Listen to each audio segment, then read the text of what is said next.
Hello friends, आप सभी का हमारे YouTube channel Energy Career Institute में स्वागत है। और आज हम स्ट्रेट लाइन एंड प्लेन्स की इम्पोर्टेंट क्वेश्चन के सीरीज में लेक्चर नंबर 3 लेकर आए हैं, जिसमें हम वो सभी क्वेश्चंस को अब कंप्लीट करेंगे। जो स्ट्रेट लाइन एंड प्लेन्स के बचे हुए क्वेश्चंस हैं, वो सभी क्वेश्चंस को हम इसमें कंप्लीट करेंगे। तो चूँकि उसमें हमने पिछले 2 लेक्चर में हमने क्वेश्चन नंबर 7 तक कंप्लीट करा दिया था। अभी हमारा क्वेश्चन नंबर 8 है। क्वेश्चन नंबर 8 ये कह रहा है कि obtain the equation of the line in parametric form x + 2y + 3z + 4 = 0 and 2x + 3y + 4z + 5 = 0। क्योंकि देखिए इस क्वेश्चन में कह रहा है कि हमको लाइन की इक्वेशन जो है पैरामीट्रिक फॉर्म में निकालनी है। किस फॉर्म में निकालनी है? पैरामीट्रिक फॉर्म में। तो आप जानते हैं कि किसी भी लाइन को जो हमको लिखते हैं उसको जनरली 2 टाइप से लिखते हैं। एक होता है सिमेट्रिकल फॉर्म, एक नॉन सिमेट्रिकल फॉर्म। इसके पहले वाले वीडियो लेक्चर हमने बताया था। सिमेट्रिकल फॉर्म को भी 3 तरीके से लिखते हैं, एक पैरामेट्रिक फॉर्म, दूसरा नॉन पैरामेट्रिक फॉर्म और तीसरा कार्टेशियन फॉर्म में लिखते हैं। तो हमको यहाँ पे चूंकि पैरामेट्रिक फॉर्म में लिखना है, तो आप जानते होंगे कि किसी भी लाइन की इक्वेशन जब पैरामेट्रिक फॉर्म में लिखनी होती है तो vector a + t time vector b होता है। ये इसकी पैरामेट्रिक फॉर्म होती है किसी भी लाइन की। तो चूंकि हमको इस फार्मूले में वेक्टर ए और वेक्टर बी की जरूरत है, तो हमारे क्वेश्चन में ना वेक्टर ए दिया है ना वेक्टर बी दिया है, तो ये क्वेश्चन हम सीधे सीधे नहीं लगा सकते हैं। हमको पहले वेक्टर ए और वेक्टर बी को फाइंड आउट करना होगा, तब जाकर हम किसी भी लाइन को इक्वेशन को हम पैरामेट्रिक फॉर्म में लिख पाएंगे। तो आइए हम सबसे पहले इस क्वेश्चन को देखिए कैसे सॉल्व करेंगे। इस क्वेश्चन को हम जब सॉल्व करते हैं तो लिखेंगे सोल्यूशन। जो चीजें पहले दी हुई है, क्या दी हुई है? Given equation of the plane. Plane की इक्वेशन क्या है? x + 2y + 3z + 4 = 0 और एक है 2x। क्योंकि इसको जब मैं इस प्लेन की इक्वेशन को इस फॉर्म में लिखूंगा तो n की वैल्यू क्या होगी? i cap + 2j cap + 3k cap. ठीक। और चूंकि ये प्लेन फर्स्ट है हमारा, इसे इक्वेशन फर्स्ट कर दीजिए। फिर इसी तरह से प्लेन सेकंड की इक्वेशन को लिखेंगे तो क्या होगा? 2x + 3y + 4z + 5 = 0। ये हमारा इक्वेशन नंबर सेकंड है। और जब यहाँ से हम, क्योंकि इसको n1 मान लीजिए और इसको n2, तो ये आपका होगा 2i cap + 3j cap + 4k cap. ठीक। ये n1 और n2 की वैल्यू हमने फाइंड आउट कर ली। अब ध्यान दीजिए, हम n1 और n2 की वैल्यू इसलिए फाइंड आउट करेंगे क्योंकि जो यहाँ वेक्टर b होता है, वो वेक्टर b हमारा ये इन्हीं n1 और n2 के क्रॉस प्रोडक्ट से निकलता है। क्योंकि जो हमारा वेक्टर b होता है वो कोलिनियर होता है n1 और n2 के। अब देखिए कैसे कोलिनियर होता है। हमारे पास 2 प्लेन्स हैं जो एक दूसरे को ऐसे कहीं इंटरसेक्ट कर रहे हैं और हमको इस लाइन की इक्वेशन को फाइंड आउट करनी है। इस लाइन की इक्वेशन को पैरामेट्रिक फॉर्म में। तो यदि हम देखें इस लाइन का नॉर्मल ड्रॉ करें, तो इस लाइन का नॉर्मल जो है जब इसको खींचेंगे तो इस पे परपेंडिकुलर आएगा और जब इसको खींचेंगे तो इस पर परपेंडिकुलर आएगा। ठीक। इस लाइन पर ये दोनों नॉर्मल क्या आएंगे? परपेंडिकुलर आएंगे। अब देखिए, ये मान लेते हैं हमारी जो लाइन है इस पर कोई एक पैरेलल वेक्टर वेक्टर बी है और इस पर कोई एक पॉइंट ए है। ठीक। तभी हम निकाल पाएंगे। पॉइंट ए से हम कोई एक पोजीशन वेक्टर इसका लेकर यहाँ भर देंगे और बी को यहाँ से फाइंड आउट कर लेंगे। तो आप देखेंगे कि जो बी है वो पहले n1 के परपेंडिकुलर है, फिर n2 के परपेंडिकुलर है। बी पहले n1 के परपेंडिकुलर है, फिर n2 के परपेंडिकुलर है। तो चूंकि हम इसको पहले यह लिखेंगे, यहाँ पे जो वेक्टर बी को हमने एज्यूम किया है उसको लिखेंगे let vector be any parallel vector which is perpendicular to n1 and n2। जो n1 और n2 पे क्या है? परपेंडिकुलर है। ये हमारे दोनों प्लेन के नॉर्मल पे क्या है? परपेंडिकुलर है। तो जब परपेंडिकुलर होता है तो क्या होता है? ध्यान दीजिए, इनका डॉट प्रोडक्ट क्या हो जाएगा? 0। जब ये परपेंडिकुलर होता है तो इनका डॉट प्रोडक्ट 0 होगा और ये n1 के साथ फिर n2 के साथ इसका डॉट प्रोडक्ट क्या हो जाएगा? 0। ये इक्वेशन थर्ड हो गया और इक्वेशन फोर्थ हो गया। अब हम क्या करते हैं, इक्वेशन थर्ड और फोर्थ से देखेंगे जब इन दोनों इक्वेशंस के, तो वेक्टर बी जो है वो कोलिनियर है n1 और n2 के। तो यहाँ पे लिखेंगे that imply vector b is collinear to n1 cross n2। n1 cross n2 क्या है? कोलिनियर है। तो यहाँ लिखेंगे vector b is equal to vector n1 cross n2। यहाँ से हमको मिल जाएगा वेक्टर b। अब यहाँ चूंकि थोड़ा सा आपको लिखना रहेगा, एक लाइन यहाँ पे भी आपको लिखना पड़ता है, बता दूं। इस फिगर को आप ड्रॉ कर लिए होंगे, यहाँ पे आप लिख देंगे where b and n1 are non collinear. ये कोलिनियर नहीं है, तभी इनका डॉट प्रोडक्ट क्या हो गया है? 0।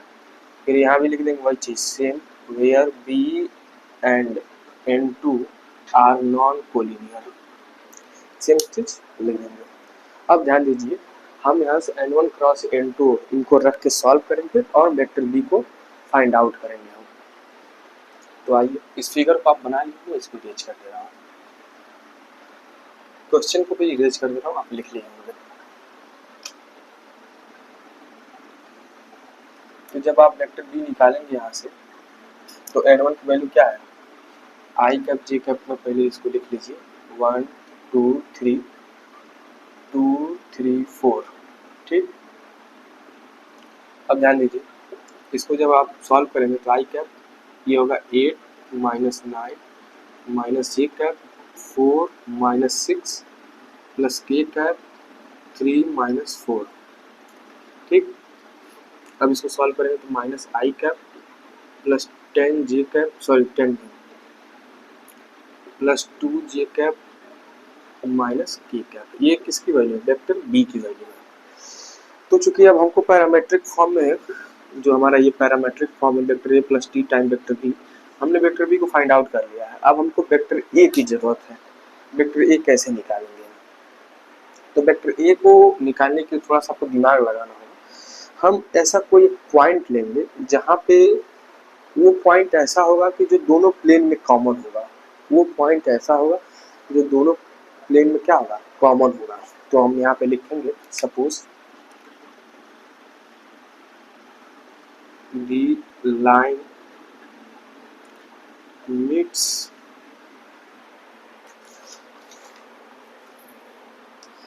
the plane, suppose the line meets in X Y plane. लिखिए एक्स वाई प्लेन। जब वो एक्स वाई प्लेन में मिलेंगी तो जेड बराबर क्या आ जाएगा? 0। अब यही जेड बराबर 0 आपको इन दो इक्वेशन से रख के सॉल्व करेंगे और उस पॉइंट हम क्या निकालेंगे? कोऑर्डिनेट निकालेंगे। तो अब यहाँ पे आप लिखेंगे फिर से therefore put z is equal to 0 in equation first and second. Equation first and second में आप क्या करेंगे? z is equal to 0 put करेंगे। तो z इज इक्वल टू जब आप 0 पुट करेंगे तो क्या होगा? ध्यान दीजिए, इक्वेशन फर्स्ट से क्या बनेगा? फर्स्ट से बनेगा आपका x plus 2y is equal to -4 और सेकेंड से बनेगा 2x plus 3y is equal to -5। अब इन दोनों को सॉल्व करके आपको एक्स वाई की वैल्यू को निकालना है। तो इधर का पोर्शन आप लिख लिए होंगे, जब नहीं लिखे होंगे भैया तो वीडियो को बैक करके लिख लीजिएगा। मैं इरेज कर दे रहा हूँ क्योंकि यहाँ जगह कम है।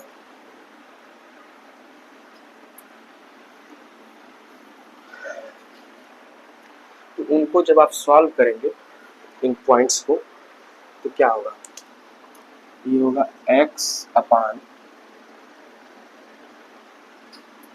ये कितना होगा? -12 और ये -10 और +12, -10 + 12 होगा -y। फिर ये क्या होगा? -5 प्लस 8 ये होगा।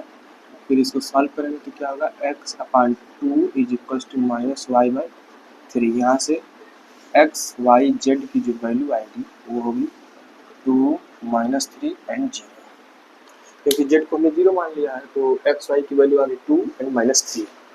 ठीक, अब ये जो पॉइंट है वही हमारा उस दोनों प्लेन में कॉमन है जहाँ पे लाइन मीट कर रही है। तो यहाँ पे लिखेंगे which is coordinate point of A. तो जब ये एक कोऑर्डिनेट पॉइंट होगा तो यहाँ से वेक्टर ए की वैल्यू क्या होगी, 2i cap minus 3j cap. Now तो इक्वेशन हम लिख देंगे, अब हमारी लाइन की इक्वेशन लिखेंगे vector are is equals to vector A plus T time vector B के फार्मूले से। तो ध्यान दीजिए, यदि हम इसको लिखेंगे तो क्या होगा, show the equation of required line in parametric form. Parametric form में लिखेंगे तो क्या होगा, vector are is equal to vector e है 2i cap minus 3j cap plus T time vector b क्या है, वेक्टर बी ये है minus i cap plus 2j cap minus k cap. यही आपका आंसर हो गया क्वेश्चन नंबर 8 का। अब इसी तरह से हम क्वेश्चन नंबर 9 पे चलेंगे। क्वेश्चन नंबर 9 में मैंने 3 पार्ट बनाए और तीनों क्वेश्चन सेम एक ही जैसे हैं, बस थोड़ा थोड़ा आपको दिमाग लगाना है। तो मैं उन 3 क्वेश्चन में 2 क्वेश्चन कराऊंगा और एक क्वेश्चन आपको खुद करना रहेगा। बाकी जो क्वेश्चन नंबर 10 है और उससे रिलेटेड और जो भी क्वेश्चन है मैं उन क्वेश्चन को सीधे सीधे यहाँ लिख दूंगा, आप उसे खुद से ट्राई करिए, क्योंकि मेरे पास इतना टाइम नहीं है, मुझे अभी स्फीयर्स के क्वेश्चन आपको प्रोवाइड करने हैं। तो मैं स्फीयर्स में कम से कम 2 क्वेश्चन ऐसे बताऊंगा जो मोस्ट इंपॉर्टेंट रहेंगे, बाकी क्वेश्चन मैं यहाँ लिखवा दूंगा अगली वीडियो में स्फीयर्स के जो मोस्ट इंपॉर्टेंट क्वेश्चन है। फिर इसी तरह कोन्स और सिलेंडर्स के जो क्वेश्चन है उनमें से एक आध मैं क्वेश्चन कराऊंगा, बाकी क्वेश्चन मैं यहाँ लिखूंगा, क्योंकि अब मेरे पास टाइम नहीं है तो आपको खुद से थोड़ा सा मेहनत करना पड़ेगा, बट मैं आपको क्वेश्चन दे दे रहा हूँ। ठीक, अब हम क्वेश्चन नंबर 9 की तरफ चलेंगे। क्वेश्चन नंबर 9 का चूंकि मैंने बताया 3 पार्ट है तो उसका पार्ट ए है। पार्ट ए में क्या कह रहा है, to show that the lines vector r cross vector a is equals to vector b cross vector a and vector r cross vector b is equals to vector a cross b intersect, find the point of intersection। आपको दिखाना है कि ये दोनों line intersect कर रही है और इनके इंटरसेक्टिंग पॉइंट को आपको फाइंड आउट करना है। ये क्वेश्चन जो है आपका 2022 का क्वेश्चन है। ये ध्यान दीजिए कि इंटरसेक्टिंग लाइन से एक क्वेश्चन कंफर्म है आपके पेपर में, एक क्वेश्चन इंटरसेक्टिंग लाइन से कंफर्म है। ठीक, तो आप ध्यान दीजिए, इस तरह से कोई 2 इंटरसेक्टिंग लाइंस है, अब उनको प्रूव करना है कि ये दोनों इंटरसेक्ट कर रही हैं। लाइन तो है बट आपको दिखाना है कि हाँ ये इंटरसेक्ट कर रही हैं और इनके इंटरसेक्टिंग पॉइंट इसको फाइंड आउट करना है।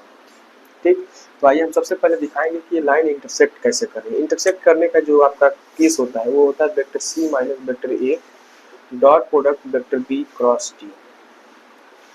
ये आपको दिखाना रहता है कि ये इंटरसेक्ट कर रही है। ठीक, तो ये इंटरसेक्शन का केस हो गया। अब हम इसको देखिए कैसे सॉल्व करेंगे। तो यहाँ लिखेंगे आप सॉल्यूशन में, solution the equation of given lines क्या है, vector R cross vector A is equals to vector B cross vector A. अब देखिए इसको हम सीधे सीधे ऐसे लिख के नहीं सॉल्व कर पाएंगे। ये जो फार्मूला होता है ये पैरामेट्रिक फॉर्म के लिए होता है। ये फार्मूला आपका पैरामेट्रिक फॉर्म में जब किसी लाइन की इक्वेशन दी होती है तब हम इसको अप्लाई करते हैं। मतलब कि कुछ इस तरह से लाइन का इक्वेशन होना चाहिए।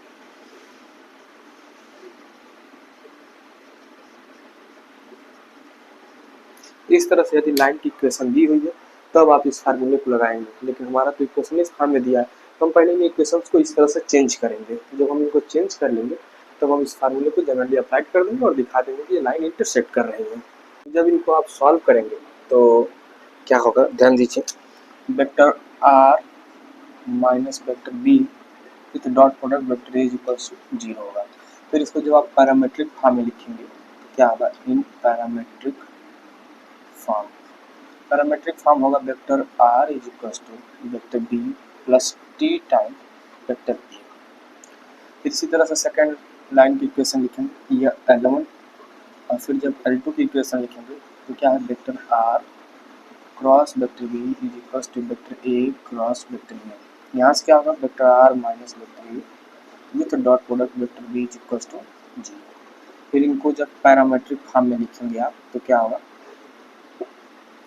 इन parametric form vector R is equals to vector A plus T time vector B। T time है, अब लैम्डा टाइम है, क्योंकि कांस्टेंट अलग अलग लेना होता है।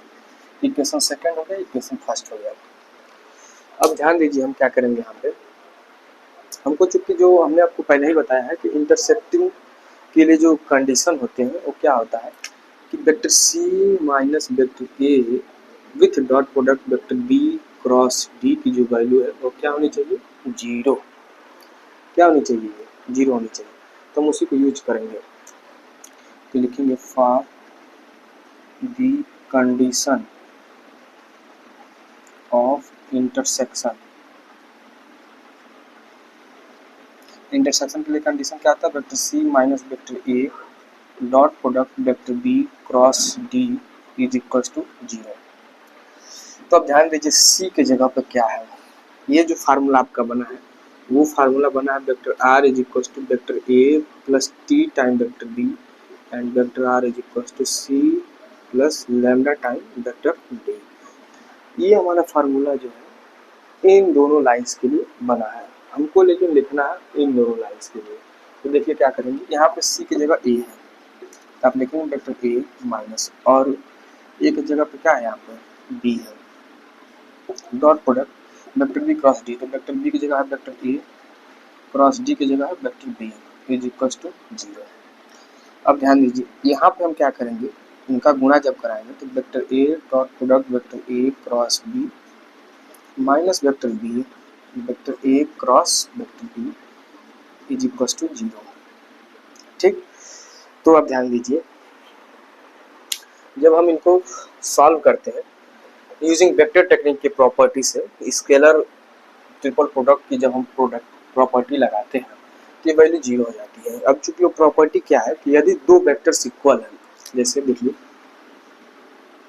कुछ ऐसा दिया हो, तो ये दो वेक्टर्स इक्वल है, तो जब किसी भी ट्रिपल प्रोडक्ट की में आते हैं तो इनकी पूरी फाइनल वैल्यू जो है वो 0 हो जाती है। ठीक, ये आपको पता है। तो इसको जब आप सॉल्व करेंगे तो यहाँ पे लिखेंगे using the scalar triple product property. Scalar triple product की प्रॉपर्टी को यूज करेंगे तो क्या होगा, ध्यान दीजिए इसमें एक्चुअली हमारे मार्कर का इंक सूख जा रहा है बहुत जल्दी फाइन चलने की वजह से, तो थोड़ा सा इसमें बार बार इंक भरना पड़ रहा है।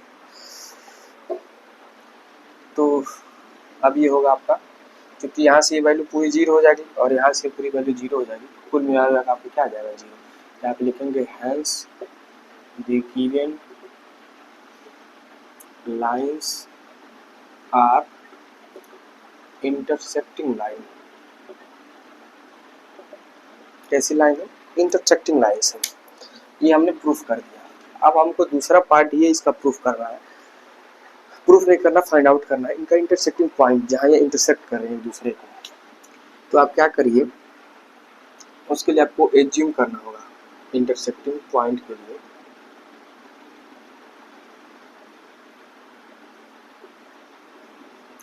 ये दो लाइन है हमारे पास, इनका इंटरसेक्टिंग पॉइंट हम एज्यूम कर लेते हैं कि वेक्टर आर है। अब एक चीज़ आपको ध्यान देने वाली ये बात है कि इंटरसेक्टिंग पॉइंट एक ऐसा पॉइंट होता है जो दोनों लाइन पर लाइज करता है, दोनों लाइन पर लाइज करता है। तो जब वो दोनों लाइन पर लाइज करेगा तो दोनों लाइन की इक्वेशन को क्या करेगा, सेटिस्फाइड करेगा।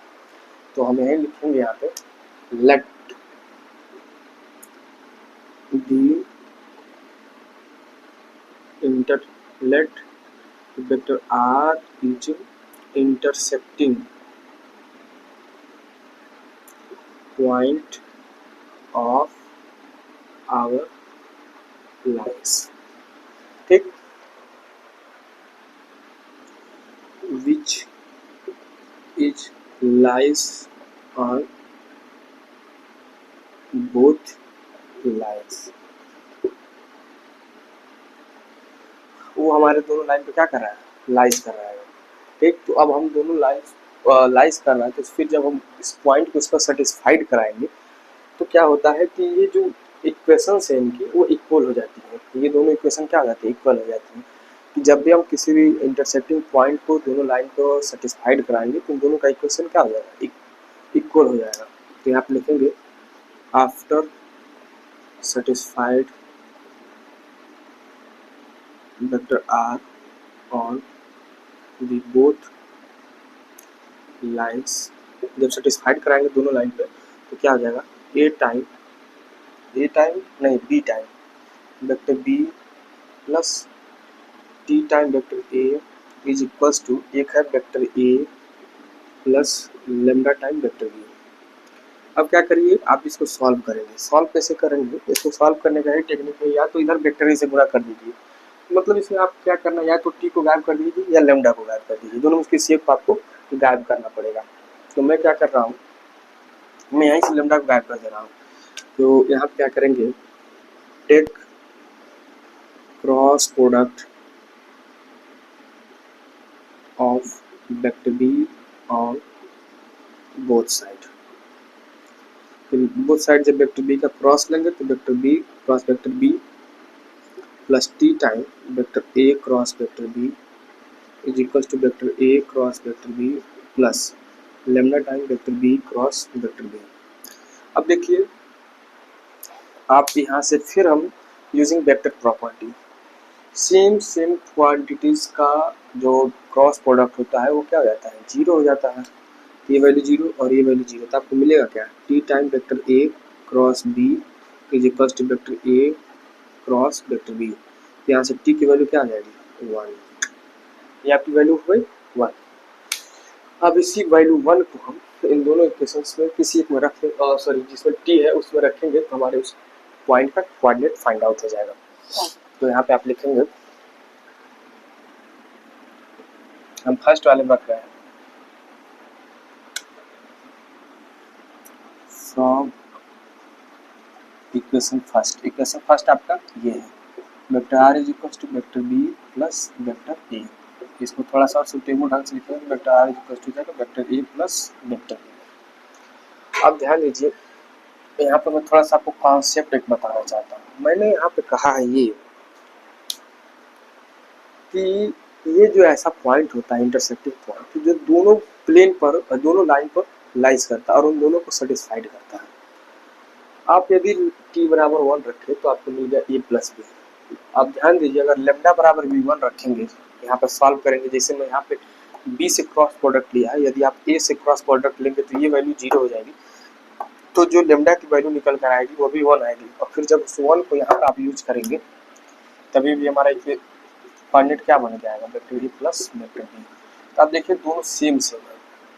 तो इंटरसेक्टिंग पॉइंट एक ऐसा पॉइंट होता है जो दोनों लाइन पे लाइज करता है। ठीक, तो यहाँ पे आप थोड़ा सा नीचे लिखेंगे, which is intersecting point of our line. ये हमारी लाइन का क्या है, इंटरसेक्टिंग पॉइंट है। तो इस तरह से क्वेश्चन नंबर 9 का हमने पार्ट ए कंप्लीट कर लिया। अब हम पार्ट बी की तरफ चलेंगे। पार्ट बी जो है सेम इसी तरह से क्वेश्चन है, बस उसमें थोड़ा सा आपको ध्यान देना है, इसे आप नोट कर लीजिए। तो आइए अब हम उन सभी क्वेश्चंस को देखते हैं जो क्वेश्चंस बार बार एग्जाम में 1-2 साल के गैप करके पूछे गए, उन सारे क्वेश्चंस को हम यहाँ देखते हैं। जो क्वेश्चन मैं 9A का कराया था उसके जैसे सेम 2 क्वेश्चन 9B और 9C है आपके, उसी के 2 पार्ट। पार्ट बी में ये कह रहा है कि find the equation of the line of intersection of two planes vector r dot n1 is equal to t1 and vector r dot n2 is equal to q2। ये question आपका 2024 का question है, ध्यान दीजिए 2024 का ये क्वेश्चन है। ठीक, इसी तरह से जो 9C है, using vector technique find the equation of the line vector r dot 3i cap minus j cap plus k cap is equal to 1 and vector r dot i cap plus 4j cap minus 2k cap is equal to 2। ये question आपका किसमें पूछा है, 2022 में पूछा हुआ है ये क्वेश्चन। फिर इसी तरह से हम क्वेश्चन नंबर 10 पे चलते हैं। क्वेश्चन नंबर 10 के 3 पार्ट है, ए बी सी। 10A में क्या कह रहा है कि find the length and equation the shortest distance between two lines. आपको दो लाइंस के बीच में जो फार्मूला है शॉर्टेस्ट डिस्टेंस का वो आपको निकालना है। ये क्वेश्चन आपका 2018 में पूछा हुआ है, इसे भी आप कर लीजिएगा। Find the length and shortest distance का जो इक्वेशन और उस लेंथ की इक्वेशन एंड शॉर्टेस्ट डिस्टेंस का जो फार्मूला है वो फाइंड आउट कर लीजिए। फिर उसी का 10 का बी पार्ट है, find the length and equation of the shortest distance between the line x minus 2/1 is equals to y minus 1 upon minus 2 is equals to z minus 6 upon 1 and x plus 3 upon 7 is equals to y plus 3 upon minus 6 is equals to z plus 3 upon 1। यदि आप इस question ए को कर ले रहे हैं तो इस क्वेश्चन नंबर बी को भी कर लें, क्योंकि सेम एक है, बस इसमें आपको फार्मूला निकालेंगे और उसमें फार्मूला वैल्यू रख के सॉल्व कर लेंगे। ये क्वेश्चन 2011 और 2016 दोनों पूछा हुआ है। ठीक इसी तरह से जो इसका सी पार्ट है, सी पार्ट में क्या कर रहा है कि find the shortest distance between the line. ये क्वेश्चन आपका 2012 में पूछा हुआ। इसमें क्या कर रहा है कि y plus Z is equal to 0 है, z plus X is equal to 0 है, x plus Y is equal to 0 है, x plus Y plus Z की वैल्यू ये है। इसमें आपको शॉर्टेस्ट डिस्टेंस फाइंड आउट करना है। फिर इसी तरह से क्वेश्चन नंबर 11 जो है आपका एक बोनस क्वेश्चन, मैंने आपको 10 क्वेश्चन कहा था लेकिन आपको मैं एक बोनस क्वेश्चन 11 दे दे रहा हूँ। ये कह रहा है कि find the equation of the plane which bisect the acute angle between the planes 2x minus y plus 2z plus 3 is equals to 0 minus 3x plus 2y minus 6z minus 8 is equals to 0। ये जो आपका question है, ये question आपका 2013 में पूछा हुआ है। ये क्वेश्चन आपका 2013 का है। तो आप ध्यान दीजिए, मैं इसलिए इस बोनस क्वेश्चन को बताया हूँ क्योंकि इस टाइप का जो बाइसेक्ट का क्वेश्चन मैंने एक भी नहीं बताया है। तो आप बाइसेक्ट से रिलेटेड कम से कम 3 क्वेश्चन अपने पास से बुक से कर लीजिएगा। जो बाइसेक्ट का क्वेश्चन है जिसमें बाइसेक्ट कर रहा होता है एंड एक्यूट एंगल ऑब्ट्यूट एंगल्स जो भी होते हैं, इस टाइप के जो भी क्वेश्चन है आप उन क्वेश्चन को कर लीजिएगा। तो इस तरह से आपका स्ट्रेट लाइन एंड प्लेन का जो भी इंपॉर्टेंट क्वेश्चन हमारा सीरीज है वो कंप्लीट हो चुका। वो फिलहाल 3 वीडियोस लेक्चर हमने स्ट्रेट लाइन एंड प्लेन के सारे इंपॉर्टेंट क्वेश्चन को कवर कर लिए हैं। अब हम आपको लेकर आएंगे इस फेयर के इंपॉर्टेंट क्वेश्चन, उसमें से हम 1-2 क्वेश्चन कराएंगे, बाकी आपको ऐसे में क्वेश्चन बता दूंगा सीधे सीधे। और रही बात रियल एनालिसिस की, तो रियल एनालिसिस का भी चूँकि तैयार हो चुका है, सारा प्रोफार्मा तैयार है, लेकिन मैं उसको अभी अपलोड नहीं करना चाहता हूँ। मैं उसको सोच रहा हूँ कि हमारा जो एग्जाम है वो 15 का है रियल एनालिसिस का, उसको मैं 10 को अपलोड करूँगा, 10 को मतलब कि कल। तो कल रियल एनालिसिस का, और फिर हम सोच रहे हैं कि 11 या 12 को हम ओडी का क्वेश्चन आपको प्रोवाइड कर देंगे, क्योंकि ओडी में थोड़े ज़्यादा क्वेश्चन है और रियल एनालिसिस में भी ज़्यादा क्वेश्चन। तो रियल एनालिसिस में कम से कम 2 वीडियो लेक्चर में लाऊंगा, एक में पूरे थियरम को कवर करूँगा और एक में पूरे क्वेश्चन को कवर करूँगा, और ऑडियो भी सेम वही करूँगा। एक में जो हल्के ढंग के क्वेश्चन है उनको कवर करेंगे और फिर एक में जो थोड़े भारी ढंग के क्वेश्चन है, जो थोड़े भारी भरकम है, उनको कवर करेंगे। तो आप इन क्वेश्चंस का स्क्रीनशॉट ले लीजिए, ये क्वेश्चंस हैं आपके। और एक चीज़ आपसे ये मेरा छोटा सा अपील है कि सारे क्वेश्चन को, चूँकि आप लोग जानते हैं कि सारे क्वेश्चन कलेक्ट करने में कितना प्रॉब्लम होता है, तमाम जगह जाना पड़ता है और क्वेश्चंस को हमको ढूंढना पड़ता है, फिर उनके सॉल्यूशंस को ढूंढो। फिलहाल इन क्वेश्चन का मैं सॉल्यूशन नहीं दे पाया क्योंकि मेरे पास टाइम नहीं है। बाकी जो भी मैंने दिए उन क्वेश्चन में काफ़ी ज़्यादा हमको पढ़ाई करना पड़ा, फिर हम उसको सॉल्यूशन किए तब जाके वीडियो बना, तब जान सकते हैं कितना मेहनत का काम है। तो आपसे एक छोटा सा रिक्वेस्ट ये है कि आप वीडियो को कम से कम लाइक कीजिए। मैं देख रहा हूँ कि व्यूज़ काफ़ी अच्छे खासे आ रहे हैं, 100+ व्यूज़ जा रहे हैं, बट आप वीडियोज़ को लाइक नहीं कर रहे हैं, लाइक बहुत कम आ रहा है। तो आप वीडियोज़ को लाइक करिए क्योंकि आपके लिए तो मेहनत किया जा रहा है। तो आप लोग वीडियो को लाइक कीजिए, उसको शेयर कीजिए अपने दोस्तों में, ताकि वो लोग जो कभी क्लास नहीं गए वो लोग भी इससे थोड़ा सा लाभ उठा सकें और एग्जाम में पास हो सकें। ठीक है, धन्यवाद।